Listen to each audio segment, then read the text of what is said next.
we function to do two things. The first is to celebrate and tell stories about and for creatives. I felt like a lot of the times when a magazine issue, you see someone on the cover of something, it's the actress, the talent, it's the mainstream. Like, it's so interesting now. The directors and photographers have become celebrities, so that's been a nice shift. But I felt like a couple of years ago, when I started iQhawe, I felt like the name symbolized what I was trying to do, which is celebrate and have the people who are creating the work be the heroes or the people who are celebrated. I really didn't understand if you're the director and you wrote something, let's say it's a film, or you created this beautiful ad. I think you should be on the cover of the magazine.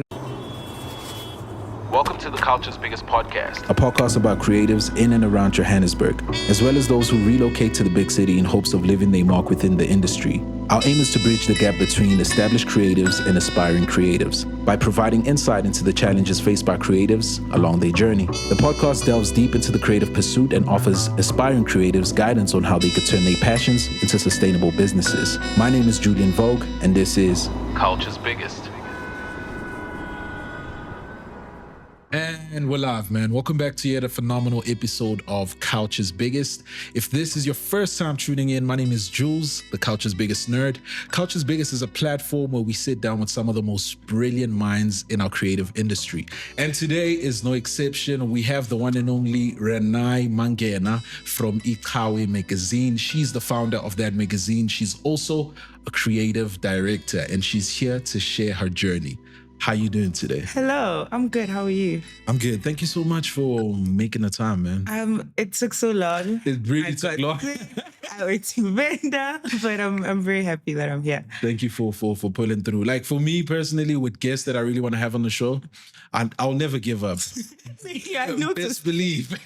But thank you so much, man. Thank you. I really appreciate it. I really love what you guys are doing with iQhawe magazine. Yeah. You know, it's so beautiful. I really want to find out the beginning of your journey, right? What's your introduction to culture, rather? I think that's a nice question. Yeah. My introduction to culture started when I grew up in the city, and so when you grow up in the city, one of my favorite things about it is that you're introduced to a lot of things. You're introduced to like the vibrancy of different multicultural spaces, people. You're introduced to like different people from different walks of life. And what then would happen is that after school, you're hanging out with like different people, and like even though you have your friends, but there's some sort of like intersection in like different spaces. So I'm growing up at a time whereby Amabuja are becoming a thing. It's Skotane. It's so funny. I was thinking to myself, I know this guy who has this really serious job, and he used to be a Skotane. And that's crazy. It's funny, like people don't know this. But yeah, and the Skotanes, boys and bags. Like it felt like there was just, and I was saying this in like a previous interview, there's so much that I felt like was happening in the space. And what I loved most about growing up and being a teenager at the time is that it felt like you really could belong. And I think that like that was like my introduction to my I guess a basic understanding of what culture looks like. And I understand I'm speaking specifically about like subcultures that were around at the time. But for me, those were like introductions, and that's when I started thinking about stuff that teenagers or people can do that's exciting and that's fun and that's creative, if you can call it that. But I think high school was definitely my first introduction to culture. It's funny because I never really participated in, I was never a Buja, I was never a Skotane, but I was around people who were that. And I think it also speaks to me now that I'm not necessarily like part of a specific thing, but I'm part of like the capturing of it. Yeah. That is so beautiful. Then how was your upbringing? Were your parents like always supportive of you being like a creative person? Because the creative journey doesn't start when you're an adult. It starts, while you're growing up. How were your parents like? So I have an amazing mom. My mom is she love her down. So she's as long as you have a plan for what you want to do, I will support, like, she's not going to stress you out. So I remember, so I hadn't brought up I don't think it was something that she knew about me, but that I wanted to pursue a creative career. The conversation started when you now you're writing prelims, and then you're going into, okay, cool, what do you want to do after matric? Then I say to her, yeah, I actually want to go to film school. She's like, at first she thought it was acting. Then I'm like, no, like you see the people who would put the thing together. I want to be that person. I want to be part of that team. And at the time, my mom is like, okay, cool. That's fine. What is what do you like? What is the support that you need? And also, it's not necessarily from a place of like her even knowing and understanding what I'm saying, but it's just saying, okay, cool. I trust my daughter, and I think she knows if this is something that she wants to do, then I will support her through it. And also, if she's saying that she's gonna go to varsity, she's gonna do this, she's gonna like work towards this thing. And there wasn't much, like, I guess, convincing or resistance from her. There was resistance from, like, I guess, external voices like the uncles or like, my older brother who works in the military. So he's very much like very traditional, and he didn't understand what it meant even to say that this is what I want to do. I'm aware of, like, there's so much that I can do that he thinks could be more beneficial towards my future. So it was great to have my mom in my corner, because it then helped. And also, I'm very stubborn. When I say I want to do something, there's not much that is going to convince me otherwise, until I fail for myself. So going into the creative industry was a bit, it was just something that I had decided. And then I said, okay, how do I do that? I have to go to film school so that I learn how to do the thing. And then that's when I took a gap year, because during the time when I finished high school, there was that the fees hadn't fallen. I know they still haven't fallen now, but they hadn't fallen, like, to a point where I had to then take a gap year, work a bit, and then go into varsity the following year. But that's it. Yeah, to sum up the chat, my mom, I'm glad she said you can do this, because that was really, like, amazing. Beautiful. And, like, to also add on what you're saying, your parents can be like a gate that locks your dreams. Yes, absolutely. So if she was like, no, you can't do, because there's parents like that. Yes, and it's done. You couldn't be a person that does iQhawe magazine. Literally. You could have been stuck in an office or whatever, and that's how people get depressed. It is. And I think about I also feel like, that's why, and I've learned this over the last couple of years, right? Yeah. Being able to chase after your dream, of being able to go after the thing that you say you want, will sometimes require a certain level of sacrifice that sometimes I think at 18 you're not ready for. Oh, yeah. Because when you're trying to do this thing, and then it's there's a potential to have your parents, like, really, like, maybe shut you out and say, I'm not gonna pay for this. That's a real thing that's blocking you. And then for you to say, no, I'm actually going to do this, there's a lot that's at stake, that I think sometimes it really takes you to say, I'm going to do this, and you live with the consequence of that decision, or say, no, I'm just going to conform. Either way is fine, I think. Nah. I really think so. I don't think so, because I don't know. I feel like everything works out perfectly for you when you are in alignment on your journey. That I agree with that. And my friend Gron, he likes to speak of things as callings. Yeah. If you have that thing that's hitting you inside every day, telling you, yo, wake up, do this, and you avoid it. What are you saying to your higher self, or that person that wants to pursue that deep down, I agree. So don't get me wrong, I don't disagree. But I don't know, man. I think there's so, like, there's this visual artist. I don't know if you know him. His name is Masonobe Ntogo.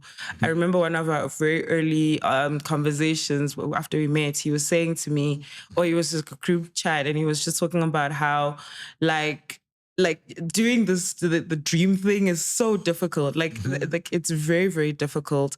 And like it's the easier road is just for you to get your job and get your check. And like, why would you, like, you're insane for choosing this. Like, if you think about it, you're actually insane. And at the time I remember thinking like, he's absolutely right. Like what, and I think the reason I say both are fine is because sometimes maybe not in this life, maybe in the next one you'll chase your dream, maybe in this one you didn't have the bandwidth or the emotional bandwidth to carry what your dream required, and that's okay. Yeah, I guess it depends on what you value the most. Okay, you know, because if you're a person who, I mean, everyone values money. Money is super important. Even as a creative person, I hate creatives that like, oh, passion first, and money. That's a lie. You know, being paid for what you're passionate about is the best feeling in the world. You know, so I guess at the end of the day, just depends on what you value. It does. The most. I want to tap into what led that initial spark that led you to start iQhawe magazine. Do you remember it? I do. It's being ignored. In this having my DMs ignored, my emails ignored. By who? Let me contextualize, because now it's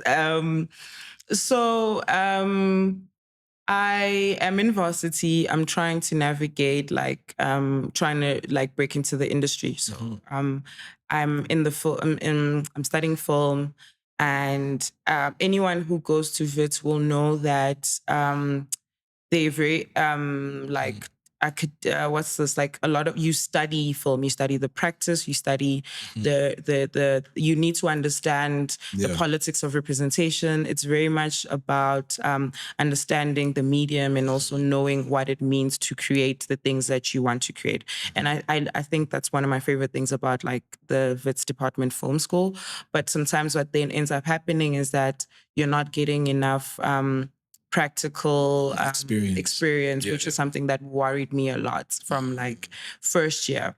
So then in second year, to second or third year, I started wanting to break into the space. And then I thought, okay, let me DM people, email people, try to find a way. All I'm asking for is for you to say, hey, I'll shadow you. I will be on your set, just so that by the time I graduate, I have that, I have enough work experience, really. And then I realized, oh, actually, people have jobs, people are busy.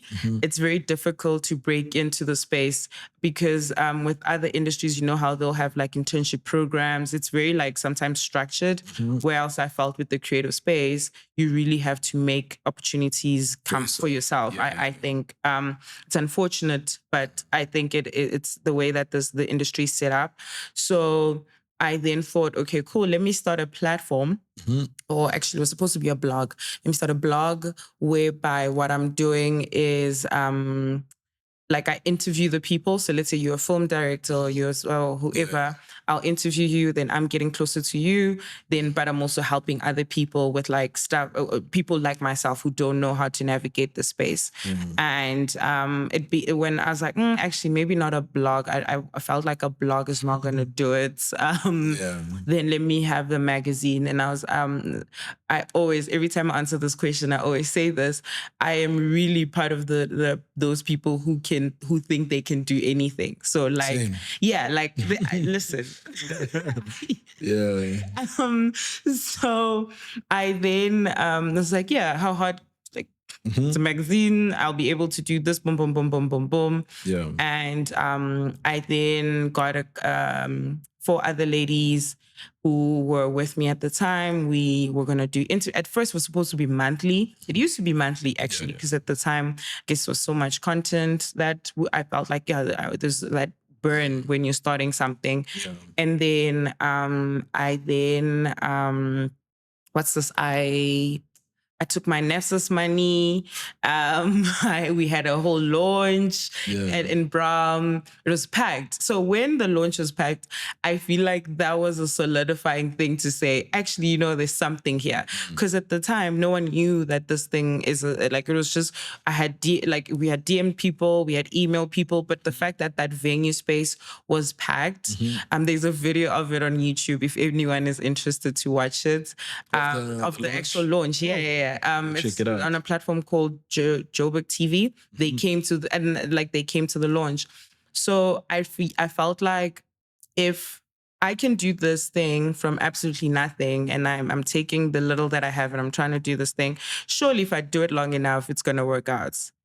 And surely, So I think that that's kind of like then how. Like they say, what the rest is history, and like Beautiful. 5 years down the line, you guys are 5 years deep? Yeah, we're 5 years in it. I love that. 5 years is a long time. It's a long when time. You're doing something. Ooh, it's really long, man. It is actually like half a decade. But you know what's nice? I always think, and a friend of mine posted something the other day.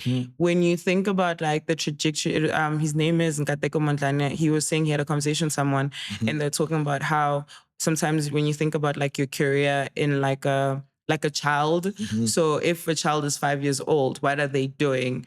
Or if like they're 2 years old, what are they doing? So they constantly still growing. They can talk, they can feed themselves at 5, but there's still so much growth that still needs to happen. I was like, I really like this perspective. I love that too. Yeah. I love that. So with all the mediums that exist, what made you go for a magazine? And when did iQhawe start? 2019.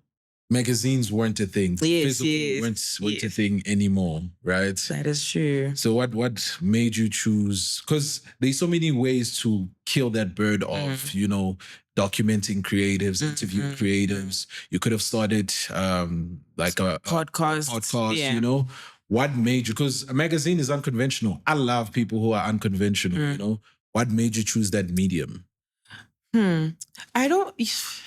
So when I was trying to do my research, right? When as I mentioned before, I thought it was going to be a blog.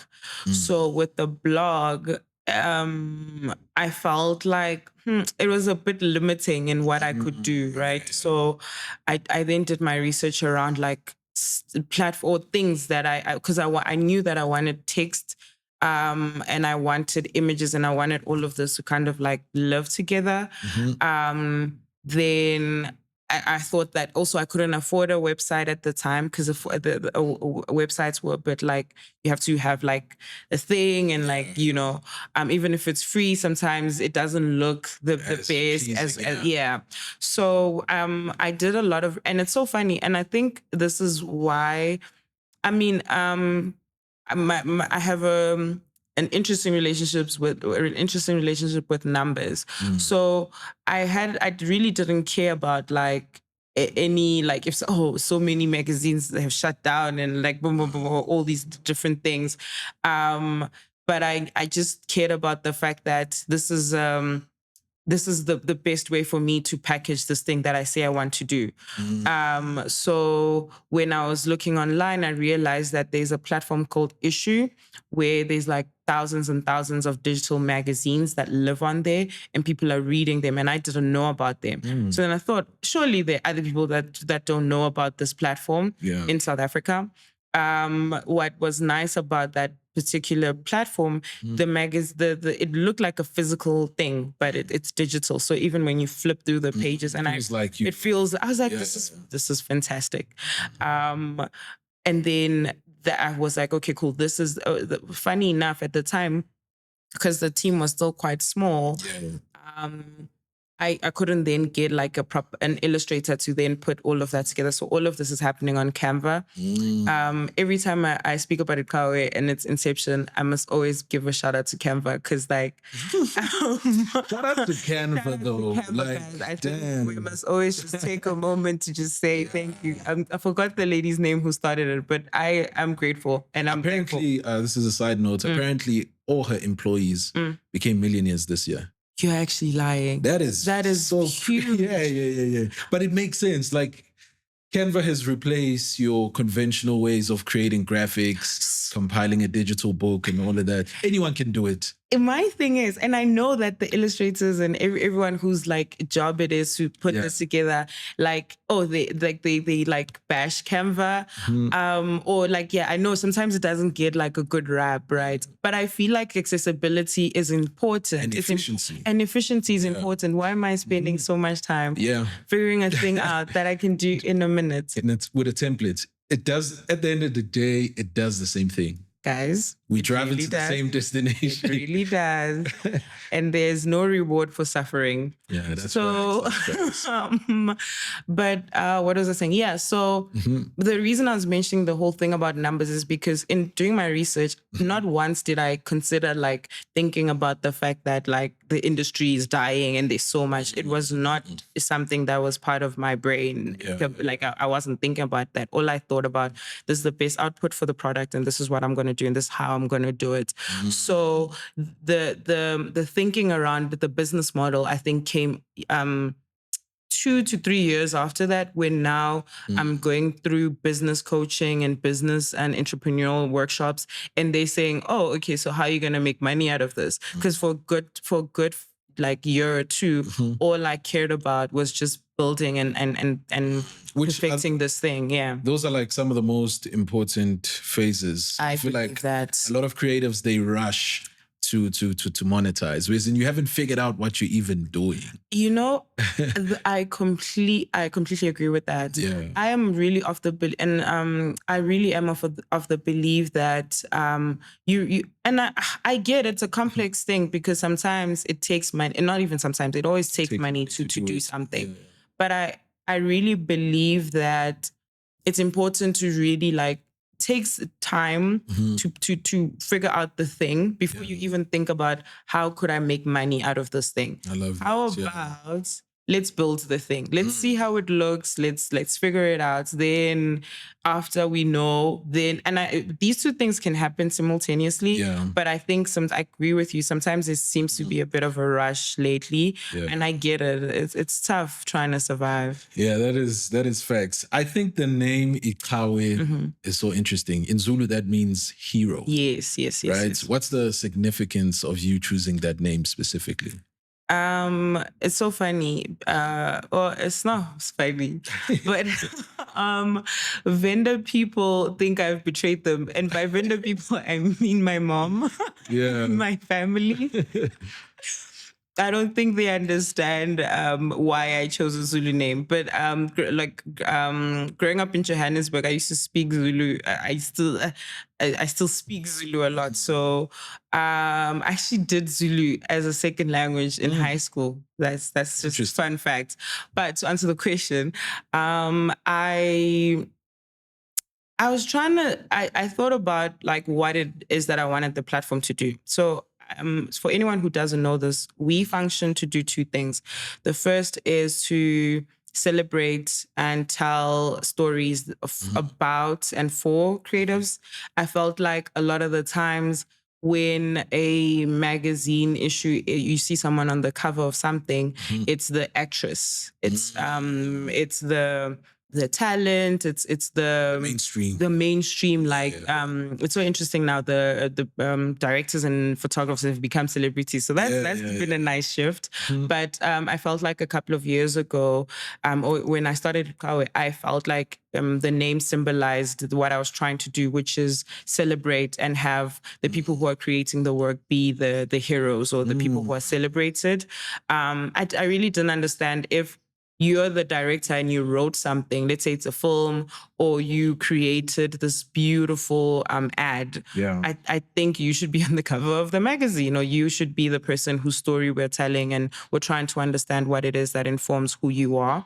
So essentially, long story short, and I guess and I don't think there was ever like an aha moment that said, oh, iQhawe. I think it just came in a moment, and then I was like, oh, wow, this kind of makes sense. And my favorite thing about it is that when we then, so how we got the logo, I won I applied. There was this competition, this company that was giving out. Oh, my goodness, I forgot their name. So it's terrible. I wish I remembered.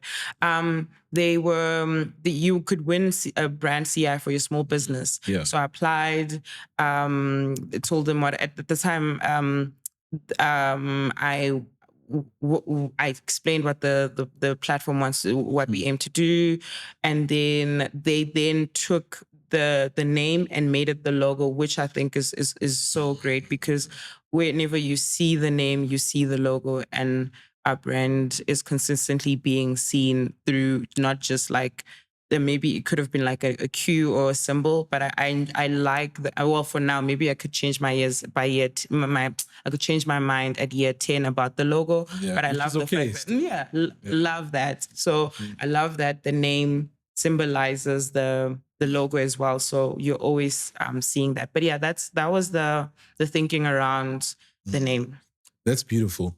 So recently I met this guy. Crazy enough, he lives in my building. Yeah. Literally the apartment on top. Really? He's a fashion designer, right? And we were hanging out at his place on Friday. So we just hanged out. I just get along with creatives. It's so crazy. I'm sure you also do. And when I got to his place, there was obviously like machines for sewing clothes. There were gang magazines, right? And I hadn't seen a magazine in a while, like a long time. So I just took a GQ and I scrolled through it. And I saw in between that there were ads happening. And I just thought of how it's so crazy how everything that exists digitally, it actually started from, analog. Yeah. Like a magazine, you read through the magazine, then an ad of, let's say, a popular brand comes in. Yeah. Oh, that's an ad. Same thing with YouTube now. You watch, an ad comes in. That's how we pay the bill. And that's how you pay the bill. So I'm saying all of this to find out, I've never really understood how magazines make their money. Yeah. Can you maybe share with us how that is possible, actually? Yes. So I also didn't know how magazines make their money. I'm interested to find out how you got to make money from that. I'm going to be very, very honest with you. Yeah. I did not know. So when I started iQhawe, after I had felt like I'd figured out like what this thing does, what we want to do, how we want to do it, I was like, oh, okay, you know what? I think it's time to monetize this thing. I want to see how this thing looks. So what I then started doing is attending business workshops, and boom, boom, boom. But what I realized with a lot of the ones that I was attending, they were not tailor-made towards like creative businesses, or it's very like you're selling a product, you're selling a service. No one was really telling me how this thing functions. And when you check online, they're telling me about ad revenue and boom. And at the time I felt like I'm not going to sell 1,000 followers. No one's going to buy that. So I was grateful enough to apply for a bubblegum club workshop. And what they wanted to teach people is if I think it was they were giving back at the time. Big shout out to Bubblegum, love them so much, because they were really like one of the blueprints of what it meant to do essentially what we also do now, but like they were doing it at like a larger scale. And I think Lex and Jamal were very like successful in like being able to prove that this is a model that could work. So they, Lex and Jamal are the founders of Bubblegum Club. So I went to, it was a 1-day workshop, and they said that, they're going to teach you how to, if you want to start a magazine, this is what you do. And of course, as part of that, they're going to teach you how to monetize a magazine. So then I remember, because it was Jamal who said this, he was saying that, so the magazine sometimes doesn't make you money until a certain point. But what's going to make you money is the agency. So you're going to, and it's funny enough, when I had registered iQhawe, I didn't register it as iQhawe magazine. I had registered it as an agency. So it's at CIPC, we are iQhawe Media. But then we function through like multiple things, and then our outputs are iQhawe magazine. So he said that, what you're going to do, you're going to create work from the agency. So you're going to figure out what your agency offerings are. So for example, one of their first clients, he said that was Mr. Price. So I think they shot a campaign for them, and then that's how they got their money.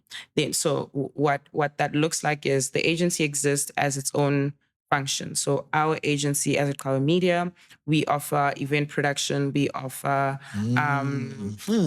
content production, social media management, we offer production itself. So we can, if you we just completed a project right now where you come to us and you say we want you guys to shoot something for us, whether it's an editorial, product images, whatever that looks like, or we want us to shoot a campaign for you.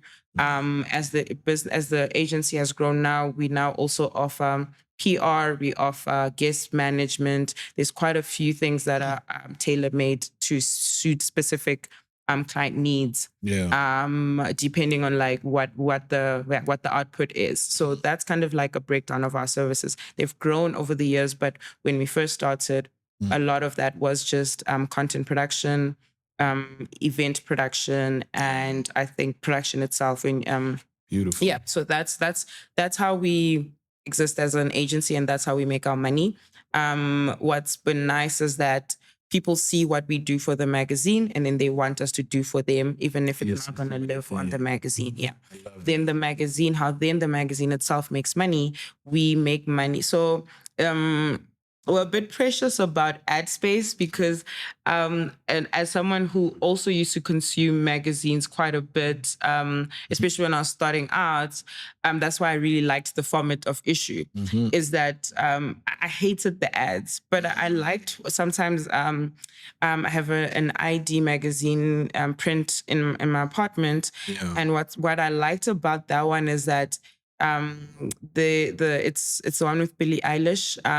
When you look at it, a lot of the ads have to do with like fashion. So I don't know if they have. I'm struggling to remember, but they curate. They add pages or ad space rather, according to like the look and feel of alignment with the brand, in alignment with how the overall look of the magazine is, which I really enjoyed, and I haven't seen it with a lot of publications locally, because you'll see, like, I remember there was this beautiful cover I saw at Woolies, and then there was like a soap on top of it, and I didn't like that, because like the cover looks beautiful. Why is there like a whole bar of soap on the thing?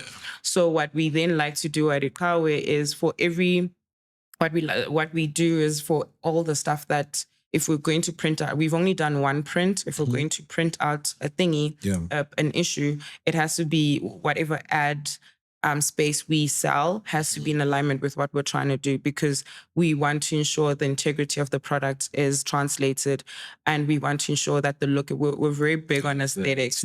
So we want also the look and feel to be translated, because we spend so much in production and making these beautiful images. So all of that is translated across. Beautiful. I love that. How do you scale the magazine? Because I can understand how you would scale the agency and all of that, but the magazine, how do you scale it? Because we are so far removed from print now. It's digital, you know. With digital, I hate anything digital, because solely, even reading a book on the phone is kind of different, because I'm reading a book, next thing you know, I get a text. Now I'm thrown off, you know. So how do you scale that? Because also, is there like a metric for you to find out, Uguti, this is how many people have, because that could be something that you can use to scale. Like a metric to check, a month we have maybe 1,000 people that read our magazine. And do they get to the end of the magazine? Is there a way to check that? This is a good question, because I feel like my team and I are still figuring it out.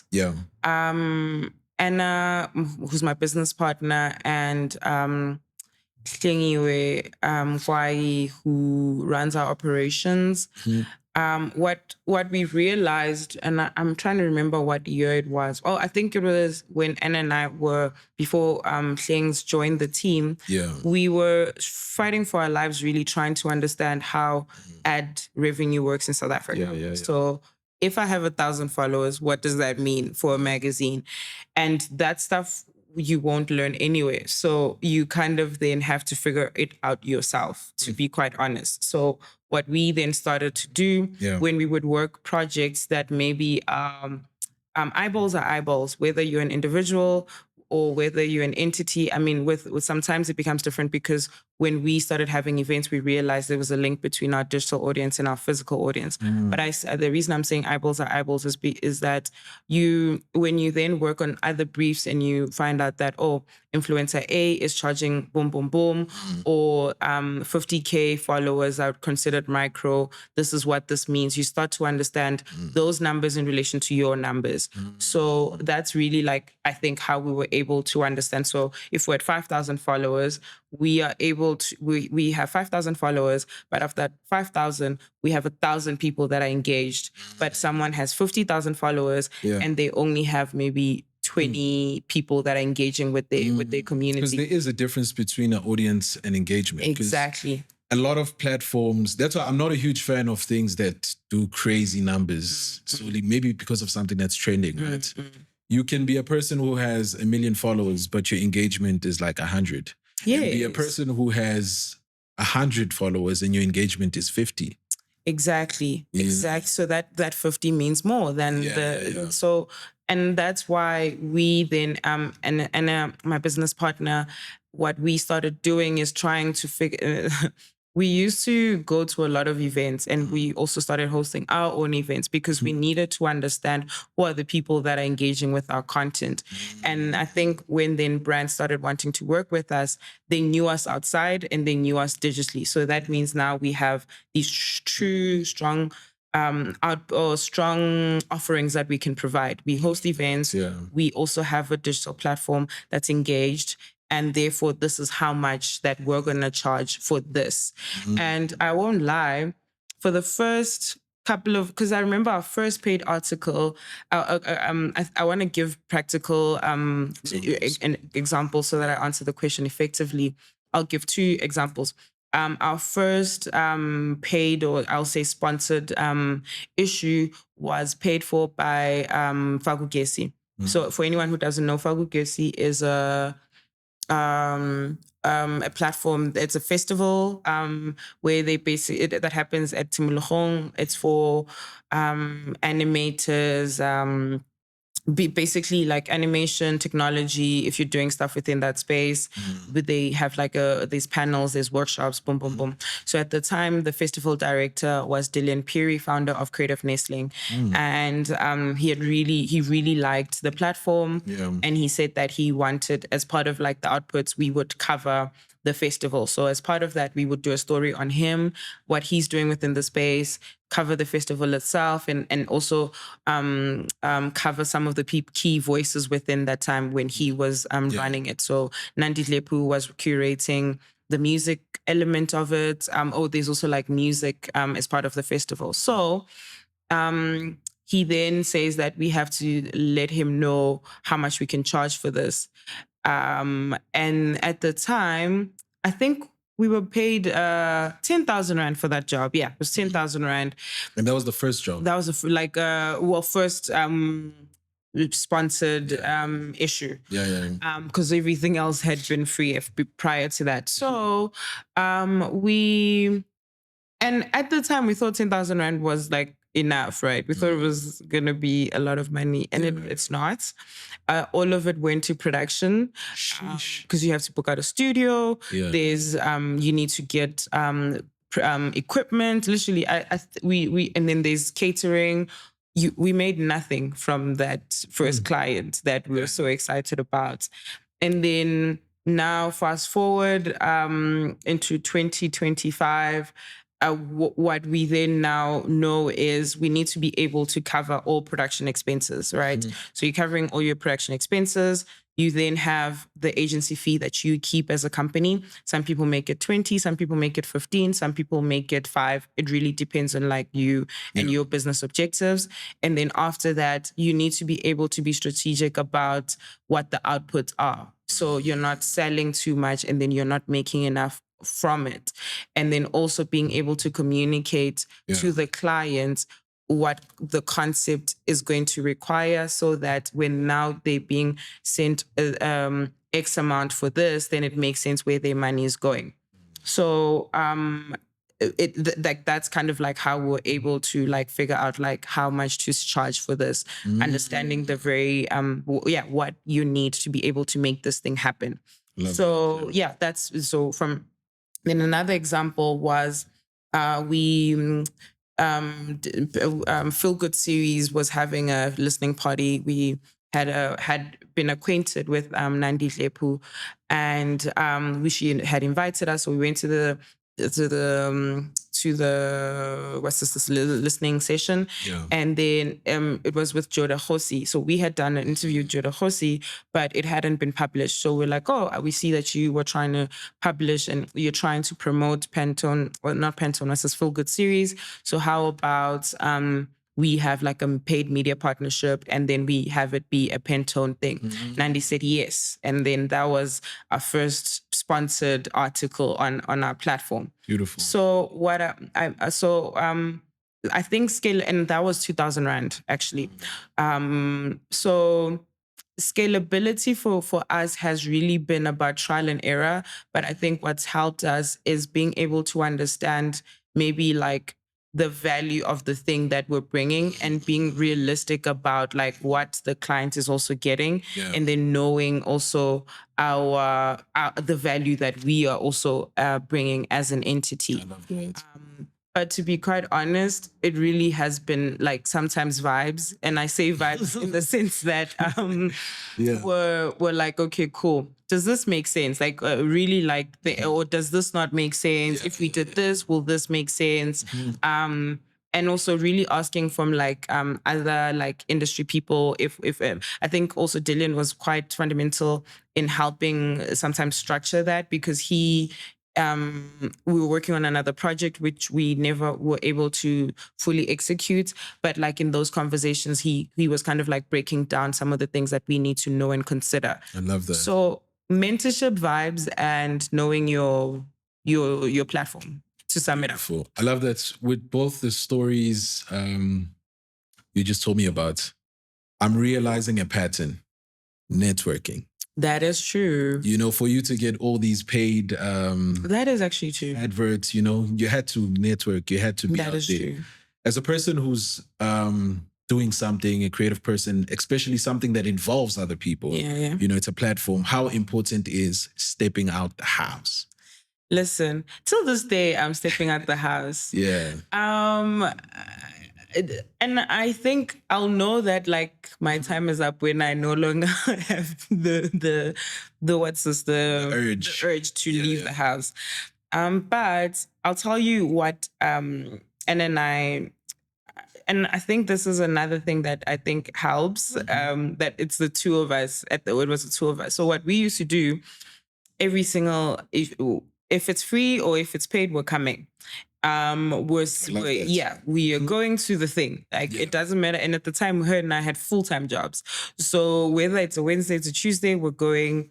We are there. We're talking to people, and it's not like. And I think that's where sometimes I think it people like not getting it wrong, but I think it's getting a bit tricky these days.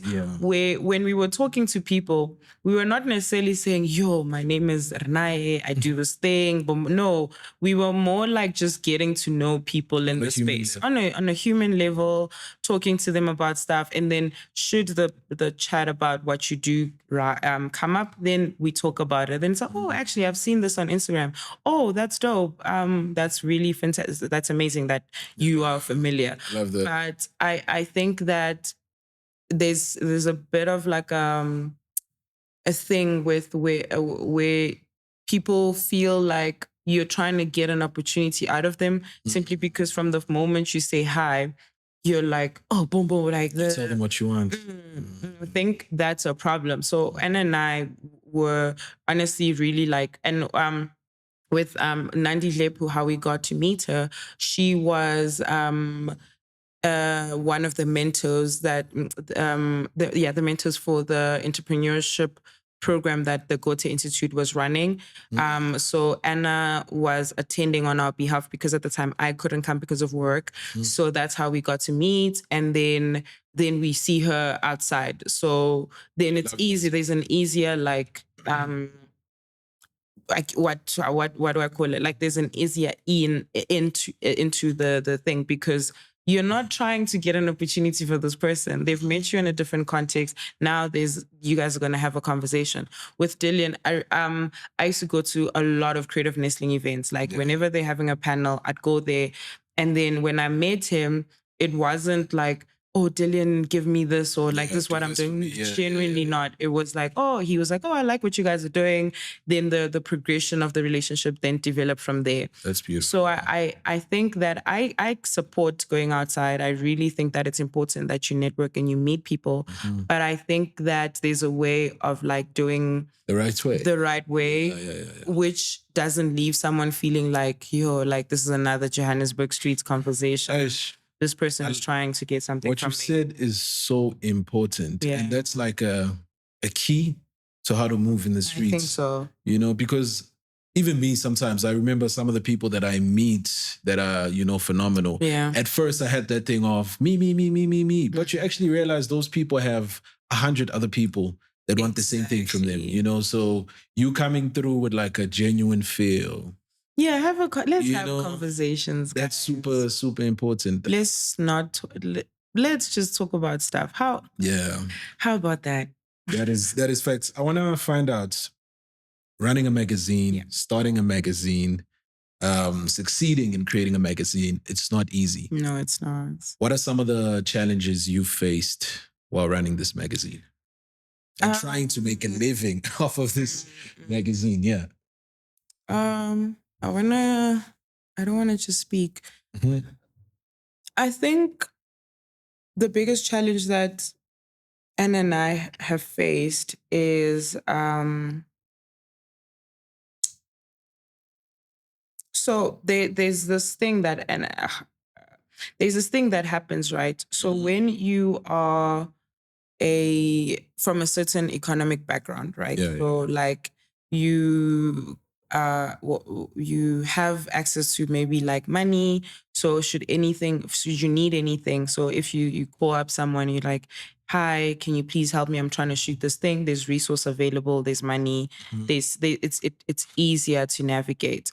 Anna and I are from single mothers who are from Limpopo, and we're very our economic backgrounds really have affected us heavily in the scalability of our business because every single thing that we've done has come from one, go back home, and then also two, it's coming out of pocket.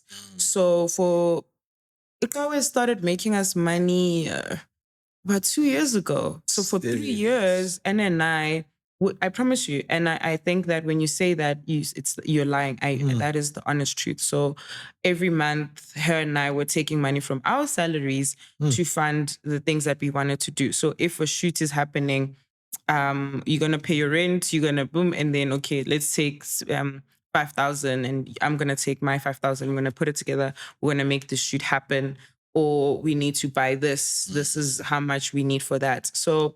Literally like 2 years ago. So I think that the challenge for us was really like understanding what we need to do and also being willing to take the money that you take from other things to fund into this thing, which you're not even sure if it's going to make you money or not.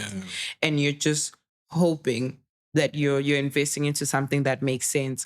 Our websites, everything was self-funded.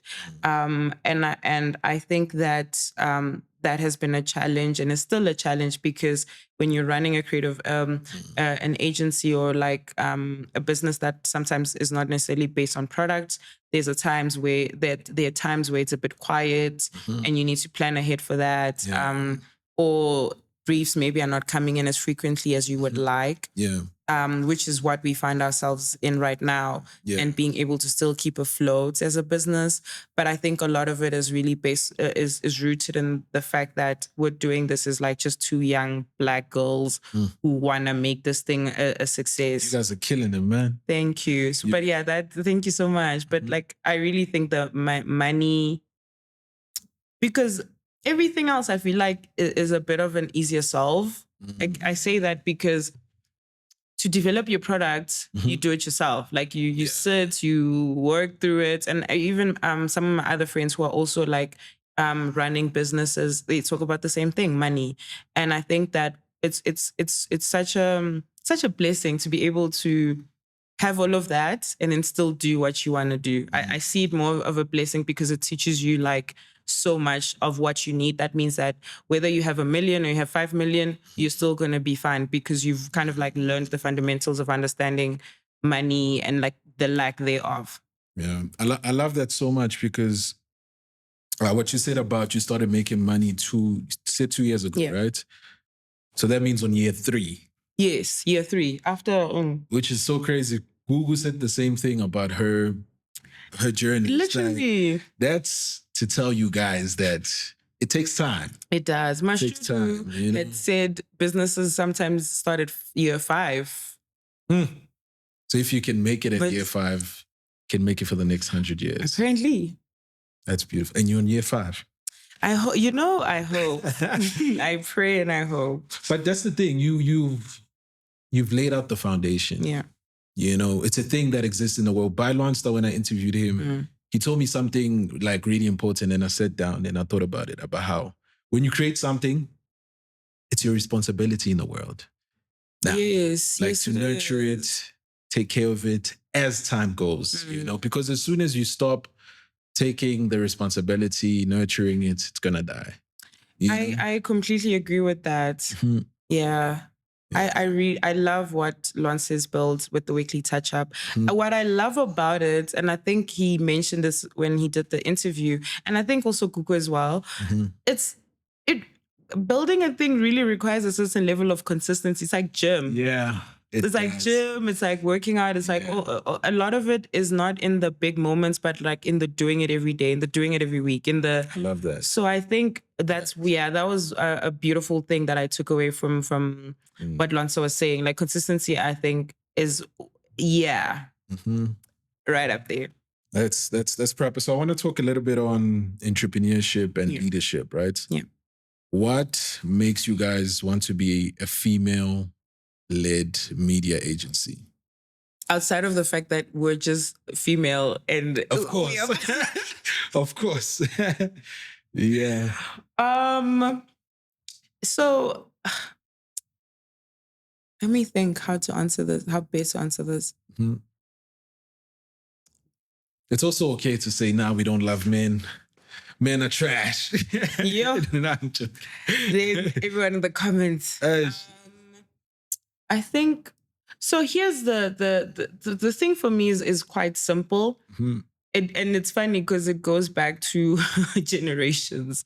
The soapy. Yes, the soapy. And I remember, and then I like joke about this sometimes. So, because she says that she had a trajectory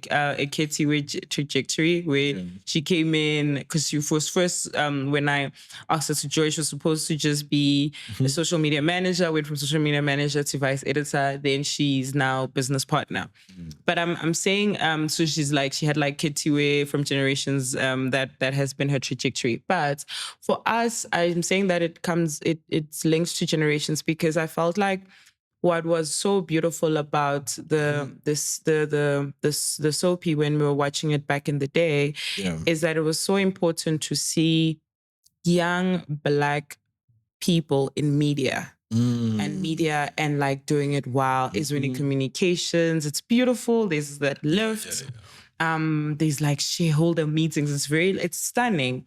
And a lot of the times I felt like, watching that was like a beautiful representation of like a quote unquote Black excellence, and like what that looks like from just like a media and advertising perspective. Yeah.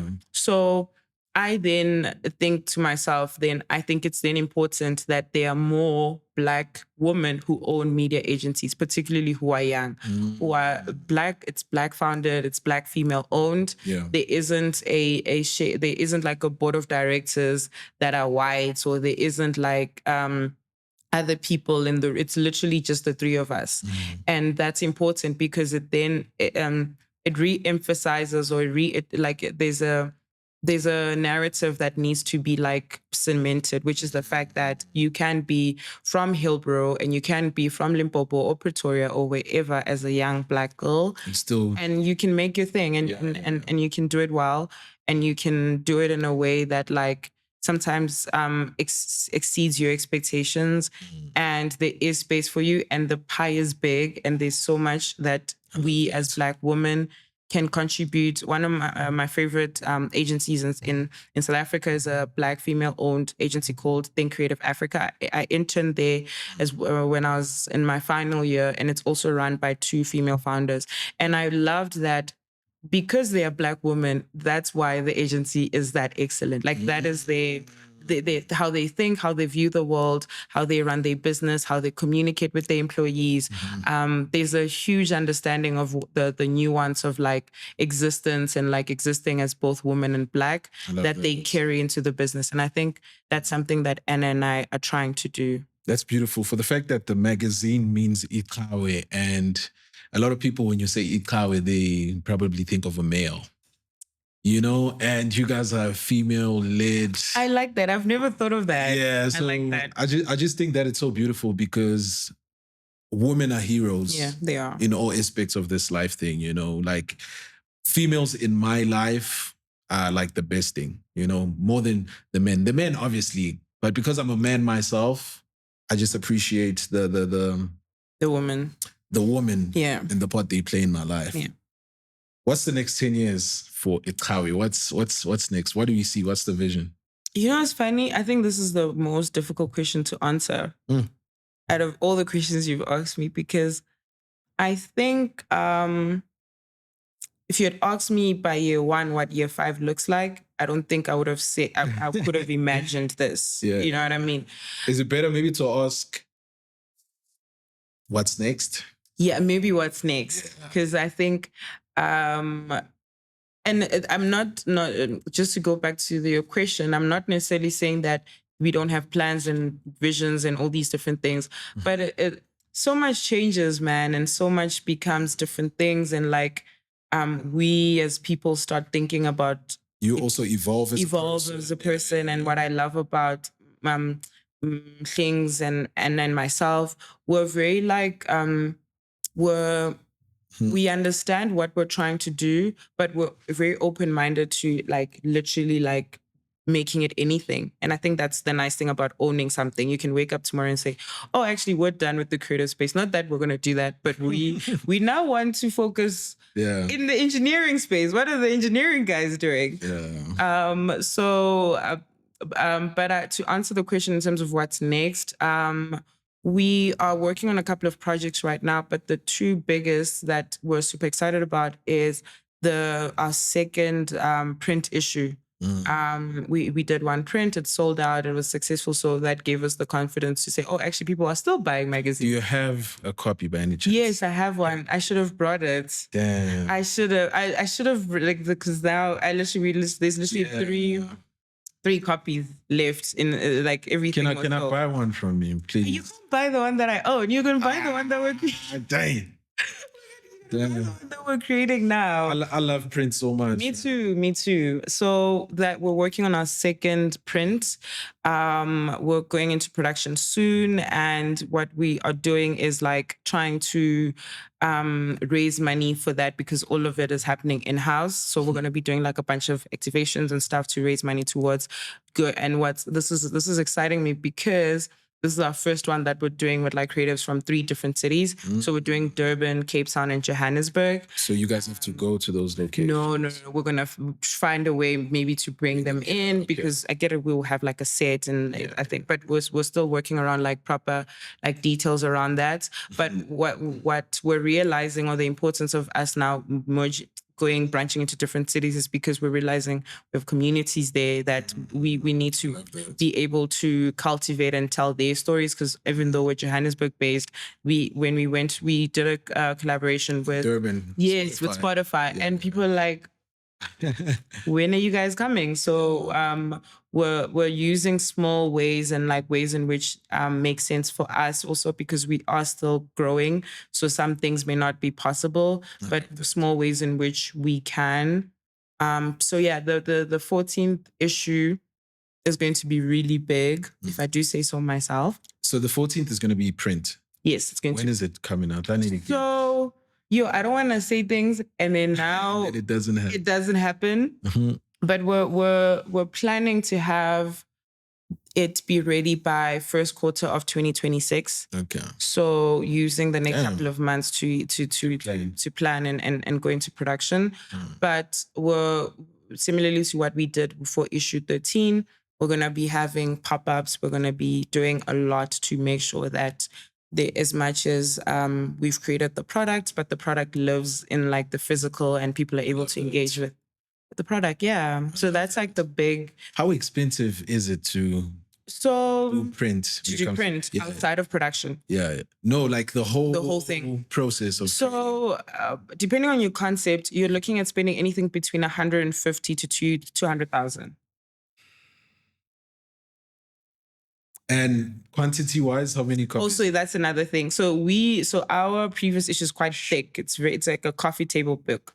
We do this intentionally because we want to ensure that, like you know how sometimes, so on our website, we there's a limitation towards like word, because now it's like a whole thing. So on the magazine, you will talk about like the day you were born, and we will write it there. You will talk about like we will write your full story, its entirety, because for us it's archiving. It's important that once maybe in 2036 someone picks up this and they're able to understand the people whose stories that we were telling, and they understand it in its entirety. It's expensive. It's expensive. Oh. It's really, really expensive. But I think also it's expensive for us, to be quite honest, because we're very meticulous about like the quality and like the paper. So it could be cheaper if you go through a different supplier, or maybe your concept is a bit simpler. ROI?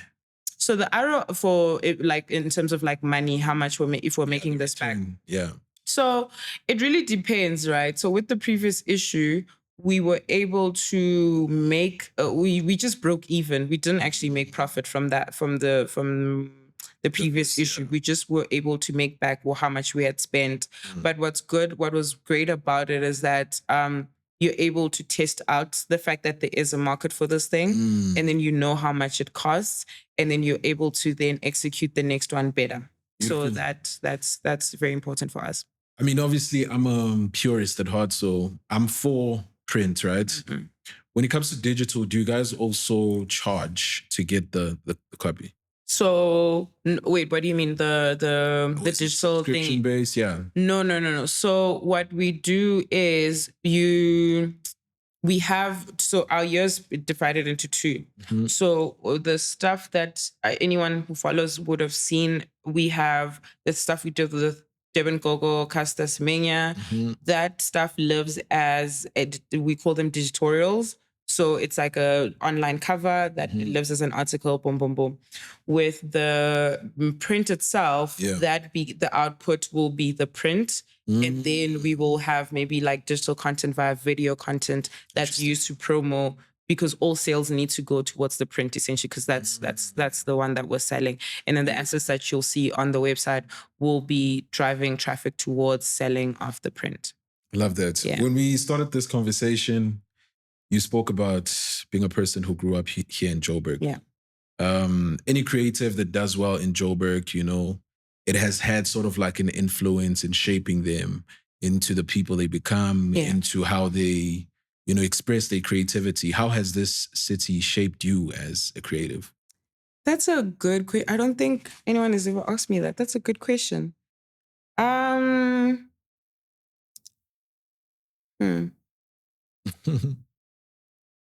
So it's a good question because also I hope I answer the question well. But I was at a thing, a networking thing, and then someone they asked me what, or it was a question for the table, which space or what feels most like home, like in the world, like where do you feel most like home? And I'd never thought about that question. Then I thought to myself, um, I think I have felt most at home in Johannesburg because you can literally put me anywhere. I will never get lost in Johannesburg CBD. Whether I'm in Yeovil, I'm in Berea, I am in Maboneng, I will always find my way home. And I will always find my way to the nearest taxi rank or the nearest whatever. I've never been in the city and felt lost, whether I'm Nugget Street or I don't know, City Deep. It doesn't matter. I've never felt like I could be lost in the space because I'm aware of I know exactly where to go and how to get to where I need to go to be able to find help or maybe find the nearest point that will take me home.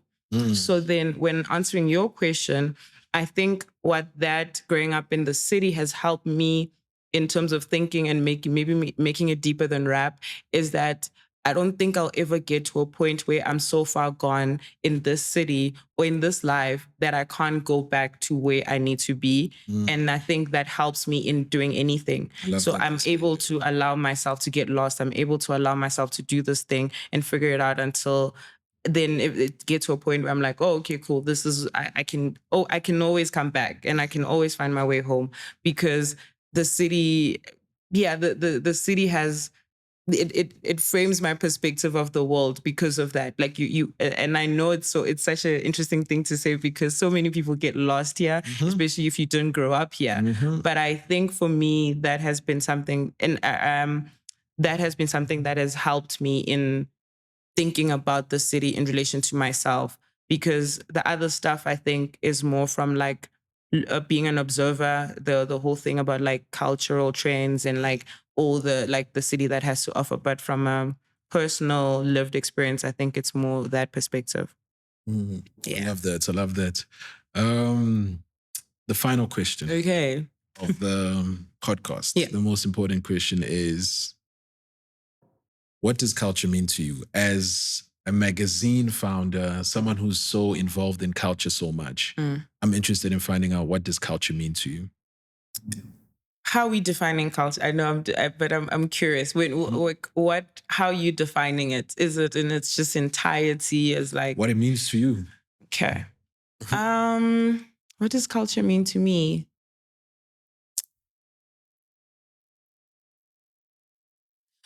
I think it means that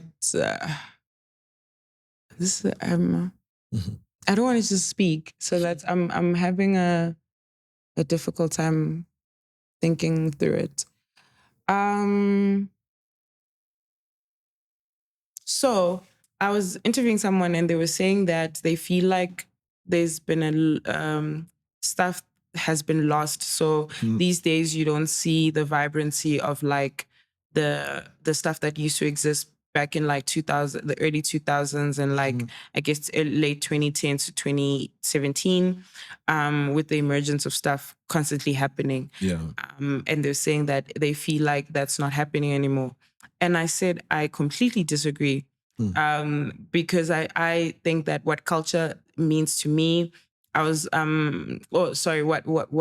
they were trying to say is doesn't exist. I think it still exists today. I was driving in Bram, and then I saw this group of kids. They were like shooting a music video, like I think it was a hip hop music video. Then again, by the I Love Bram sign, there were these like group of girls and boys who were wearing like these goth thingies. They look like a group of sorts. Then the other time, I was having a conversation with my friend, and she was saying that her little brother is part of the Latweezys, And then there's obviously the emergence of the Kwelers. So I'm saying all of these things to say that what culture means to me and what I love about being part of it and observing it and also being able to contribute to it is that there's always a rebirth of it in different ways. And if you're not engaging with it, you will think that it's not there because maybe you're now in Parkhurst or you're now in like certain areas where you're not engaging with it and like maybe you're not seeing it online or it's your algorithm is not feeding you this. But if you really like dig deep and you're in the spaces where this thing exists, you're able to see the rebirth of it. So we might not necessarily have Ikotane today, but we have other subgenres and other subcultures that are existing now that will probably not be around in 5 years, but being able to see the progression of Braamfontein during its Boys and Park era and then seeing it in its the Dwellers era is my favorite thing about culture and what it means to me because you see it grow and you see it you see the different ways in which it looks different through different lenses. And I think that's one of the things that I really, really like appreciate and I love about the space. And that's, I guess, what that means for me because I love being able to see the different changes over time and the beauty of it. Yeah. I hope that answers the question. It does. Like what I got from it is culture's rebirth. Culture, Yeah. So I love that's a beautiful answer. I love that. The last thing I would love for you to leave for our listeners, right, is what advice would you give to someone who's, you know, also trying to pursue maybe starting a magazine, starting a blog, you know, basically what you're doing? It's gonna be very simple because I feel like a lot of stuff is good advice. I think should be simple. I don't think it helps to go to the networking event, to go to the to DM people, to seek advice for things that don't exist and wanting people to give you advice on your dreams and you've not actualized them, or ideas that you're still thinking, or things that you're still hoping to do. I am of the belief that you do the thing and then once you figure out like how this thing is functioning, then you ask for help or you then, but I think it's a bit of it's not a good exercise to keep wanting to share your ideas with people before you've actualized them. So I think so learn as you go, basically. I believe that. So I get you go to a panel and then the person, oh, I'm still thinking about doing this. Let's do the thing. I'm still wanting to do. I think I get a bit. I get a bit like not frustrated. I'm trying to find another word, but of having conversations where the thing doesn't exist, you're still thinking about it, and you get so caught up in like that phase where you're seeking advice, you're seeking guidance, you're seeking mentorship. Sometimes you really don't need all of that, but what you need is to start the thing, and the experience of like going through the thing, you will teach you every question, a lot of the questions that you have. And if you like, whether it's your Issa Rae or people who have done really like amazing things, I think they've started and then figured out their way from there.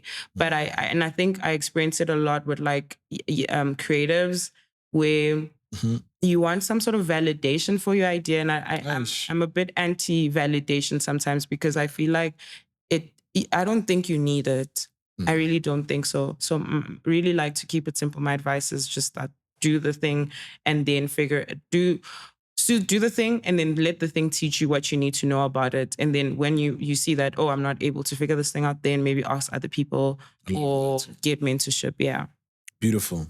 Renae, hey, before I get killed, thank you so much for coming through to the platform and sharing your journey. You're doing the Lord's work. What you're doing is not easy. More than you doing something, I think you're doing it tastefully, you know, which I think it's so beautiful. I'm a huge fan of the platform. And I just pray God gives you, you know, more strength, more battery on your back to, you know, keep on, you know, pushing, elevate, scale, you know, get where you need to get with this platform, because you are creating something Amazing. So I'd like to thank you for that. And thank you so much for coming through to Culture's Biggest. Thank you so much for having. This was such a lovely chat. It was dope. Yeah. This is so lovely. I'm not a fan of a podcast. It's funny that I'm saying this now. You just came from a podcast? And I had another one. But I think that what I liked about the conversation or the questions, they were so like, they made me think about like some of the things in order to answer impactfully. So thank you so much for that. I really, really think you guys are doing the Lord's work too. And I am a fan. Thank you so much. And we shall meet again in the future and chat about, more things. But thank you so much for sharing your journey. Thank you. And there you have it, guys. The one and only Renae, the founder of iQhawe magazine. If you love that episode, do comment down below and let us know who would you love to see next. From me, Jules, we out. Peace.